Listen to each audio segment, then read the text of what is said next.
The statements we're about to show you are from the Holy Quran, and is said to be the official, unchanged, pure word of God, revealed over 1400 years ago. Claiming to be the word of God is a heavy statement, and without proof, or if a single contradiction is found within the book, the apparent word of God will be proven false. So without further ado, let's put the book to the test. In the 23rd chapter, titled The Believers, from the 12th to the 14th verses, God is said to give a detailed description of how the human being is formed. It begins by saying, "We then placed him as a sperm drop in a place of settlement, firmly fixed. Then we made the drop into a alaqa." We will translate this word very soon. "And then we changed the alaqa into a lump. Then we made out of that lump into bones. And then we clothed the bones with flesh. Then we caused him to grow and come into being and attain the definitive human form." In the 21st century, we can now safely say that this verse is clearly describing the process of human development in correct chronological order. However, what we should be paying attention to in particular is the second stage, referring to the development of the embryo. The specific word used to describe the embryo in this verse is the word alaqa. The word alaqa, when translated into English, can mean three separate things. Firstly, a blood clot, or to be suspended, that is to be hanging or clinging to something, or thirdly and finally, a leech. Now, all three definitions don't come anywhere near what we perceive to be the human embryo. So, why are these words used, and what significance do they share with the human embryo? Can the embryo be described as a blood clot? Well, what do you think?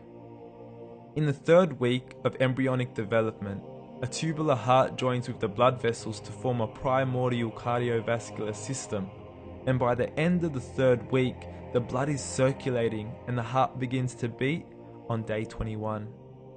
The first thing that comes to mind in regards to being suspended or hanging is the umbilical cord. But we can't use that example because we are simply referring to step 2, before the baby has even formed. But we now know today that the umbilical cord is formed from the connecting stalk. And the connecting stalk is formed as soon as the embryo is formed. The embryo's connecting stalk has even been described by John Allen and Beverly Kramer as an object to suspend the developing embryo in the extra-embryonic column. So an embryo is suspended and does have a strong resemblance with the blood clot. What on earth would an embryo have to do with a leech?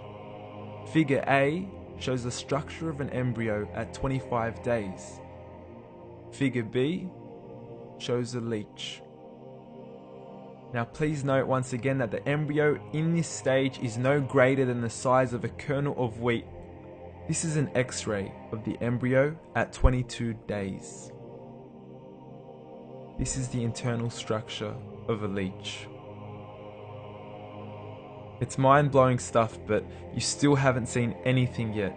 This is the head of the embryo at 22 days. The detail you are seeing right now is absolutely impossible to be seen with the human eye and can only be seen with a microscope. This is the back end of a leech. There's no other words used to describe this other than mind-blowing. The pictures we have shown you are impossible to be seen with the human eye or even to be predicted by the human mind. Once again, the verses we have shown you were revealed over 1400 years ago to a man who couldn't read nor write. Are these the words of God? Descriptions of the human embryo in the Quran cannot be based on scientific knowledge in the 7th century. The only reasonable conclusion is that these descriptions were revealed to Muhammad from God, from God, from God, from God, from God.